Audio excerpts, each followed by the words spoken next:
Good Monday morning. I'm Dave Olson, the Olson Properties Team. Welcome to the Olson Advantage. Today we're going to touch on some population information that's in rent versus buy, a little touch on the market update. If any of the information we talk about, we reference some of the past episodes, know that you can always go back, go to our YouTube channel, Phoenix, Scottsdale, Arizona Living, like and subscribe, and then you'll get those automatically and you can go back and watch previous episodes. So let's talk about population, employment, and where all these folks came from. Most of us would understand if we live here and watch the license plates that we said it was probably our friends from California, and we would be exactly right.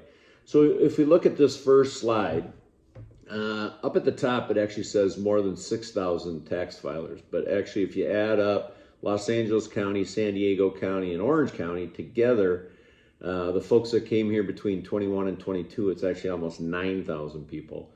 The average household income was anywhere from $90,451 in San Diego County up to $149,490 from the folks that came from Orange County.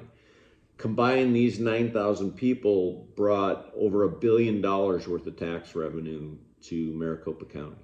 So a significant increase, which if you look at the slide, it says it places us number 10 in terms of total growth in the country.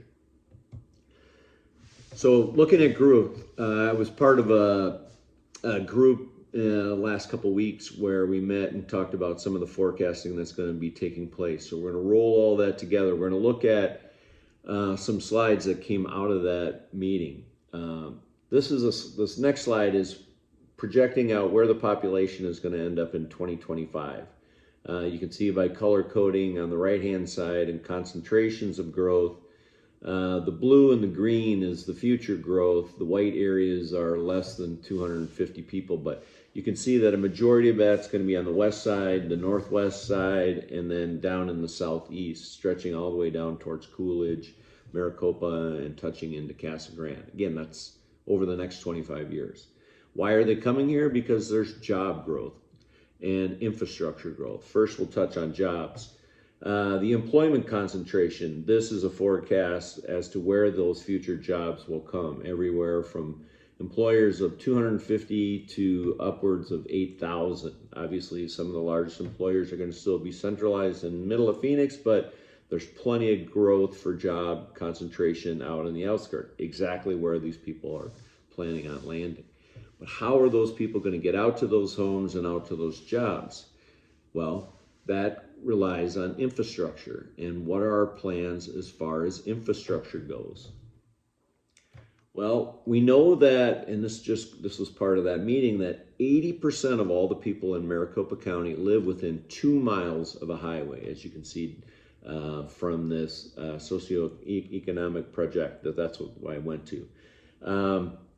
We have a proposition that's coming up for vote, Prop 479, which is merely an extension of the existing proposition that helped build the 101, the 202, and the 303. For those of you that were here, when those highways went in early, it almost felt like they were very early because you'd be out on them and you felt like you were out there all by yourself. But Arizona has done an amazing job of forecasting growth and putting infrastructure in place well in advance of when it's needed.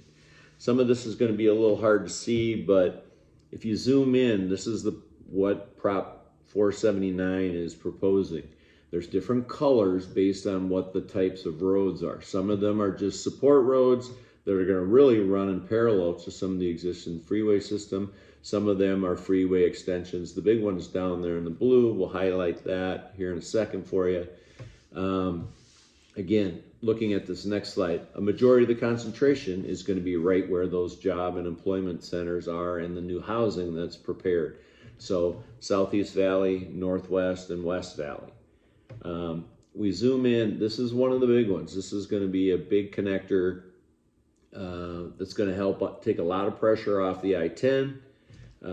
Obviously, it gets a lot of truck traffic. There's already an expansion in place. If you've driven on 10, headed towards San Diego, Mexico, whatever, all the way up to Gila Bend, it gets a little tight on Friday afternoons, and it can be kind of ugly coming home on a Sunday.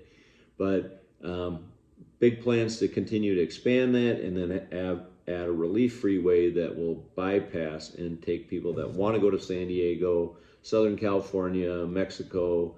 There's going to be a parallel freeway about 7 to 8 miles south of what is now the existing 10. That's a big one.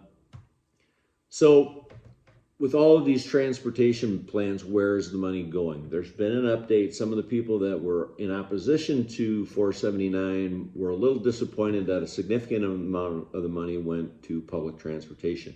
There has been an amendment and a change made to it. As much as 40% initially was supposed to go to light rail, public transportation, but they've cut that all the way down to 3.5%. So a majority of the spend will be on roads and infrastructure. It's not going to be on light rail. It's not going to be on buses and the like. They're going to let cities and municipalities pick up the tab on that for those people that want to continue to invest in that. And there's some of that will take place because there is some areas where it is significantly beneficial. Cities are benefiting from it, but there's other areas where it's being underutilized. So it's nice. I'm of the opinion that they're going to let the cities take care of that. So let's say you did decide you want to move to Arizona or you want to stay in Arizona. Should you rent or should you buy? We've touched on this at length a couple episodes ago. We really dove into it. If you're planned, and you can see on this slide, it says the average price of renting versus owning a home. It's typically cheaper if you rent right now than if you buy, but if you're taking a much longer term approach to it, taking into consideration the equity, you're probably much better off buying. It may be a little painful on the front end, but long term you're going to be much better off because there's all sorts of advantages that come from owning. And oftentimes it's one of those things that literally changes the trajectory of someone's life. So let's take a little closer look as a review again. The typical starter home is thought to be either somewhere between 1,500 and 2,000 square feet, but really oftentimes it's closer to under 1,500 square feet, but we'll look at the numbers either way. So a 1,500 to 2,000 square feet currently in Phoenix, Arizona runs somewhere around $435,000. Again, that price really has not changed. You go all the way back to 2021, we were at 413. Today we're at 435. Not that significant of an increase when you consider we average about 5% annually appreciation over time. But when we look at a little smaller home, which is honestly more typical, 1,200 to 1,500 square feet, you're closer to around 380,000 based on the slide that we show you right here. So it's gone from 360 to 380 over the last 4 years.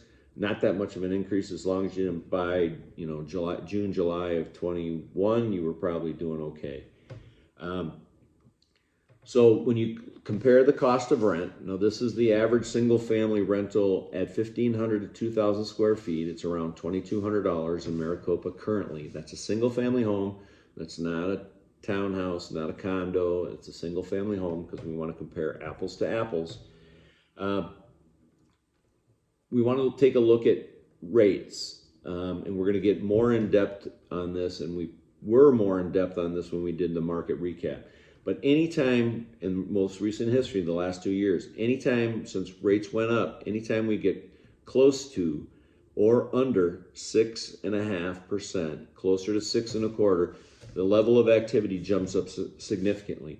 We had a drop of a half a basis points when the Fed last met. Usually a half a basis point cut usually means we missed the mark. We probably should have done one sooner. The last time they did that was 2008. We expect one in November, just after the election, and that should get a lot of people off the couch. Two things: a lot of people have been sitting on the sidelines because of the election, and the Fed's going to meet again. Regardless of who ends up being elected, we expect another rate cut. It does take a little while for that to trickle down because it's really more of a lender-to-lender reduction. And then what happens is the mortgage folks decide they kind of look at each other across the room, who's going to cut first, and then they start reducing their margin, the spread that they're paying for the money, and then that's when it makes its way down to the consumer. So Certainly by the beginning of the year, we should definitely feel that. Probably by the end of January, we'll absolutely feel that. But there's an opportunity to probably get on that bus right now. There's a lot of inventory right now. We're finding homes. We're getting concessions. Things are very slow. Activity is typically very slow this time of the year, and we can demonstrate that by a slide coming up. But one of the things that's still on the table, we've talked a lot about it, is concessions. What is happening is the top line price is not changing. Concessions are being layered in, upwards of $10,000 on average, and that's good enough to buy the buyer's rate down 2 full points. So let's see what that looks like. So on a $350,000 home to a $400,000 home, that's as much as a $439 reduction or a $502 reduction in the overall price. So when we go from 7.5 to 6.5, it's just over $235 to $269. But you add in a 2.5 point reduction, you're jumping up to $435 to $502. That's a significant amount of decrease. And all of those numbers, for the most part, with the exception of the $400,000 home, are less than the $2,200 average rent we just mentioned. Here we highlighted those numbers for you in case you missed it. So why is this a good time? We've talked about this in many of the episodes. Fourth quarter, for whatever, is a very slow quarter in Arizona. We have back to school, back in swing. We have nicer weather. Finally, people are getting back outside. This year we have an election. We have a lot of the snowbirds stay at home. They like to vote in their own jurisdictions, and then they come. So they're a little late to the party. And then we have a lot of people that just generally don't want to do a whole lot during the holidays. They don't want to be just bothered by either selling their home, or they don't want to be out looking for homes because they have the holidays and family coming and all that kind of stuff. But as you can see from this slide, it's very clear. Activity level drops significantly in the fourth quarter, but every year it picks up substantially as the calendar turns. If you want to get out there and you want to find yourself an opportunity, now is the time to do that. You can probably get some kind of price reduction, hopefully. You can probably count on some concessions. You can probably and absolutely count on a less competitive situation, have more inventory to choose from. You are a person that thinks long-term. We want to show this slide again. In Phoenix, Arizona, going back well over 20 years, we average a 5% appreciation despite what happens. We have COVID in here. We have a housing crash that happened in here. We had Lehman Brothers. We had a banking debacle. All sorts of history that goes in. That's why you see the fluctuation. But over time, with infrastructure, with water, with growth and jobs and development, we will continue to grow at a 5% appreciation rate. If you found this information useful, we hope you did. If you have any questions, know that you can always text the word answers to 59559, or you can call or text me directly at 623-570-4464. Thanks so much. Make it a great day.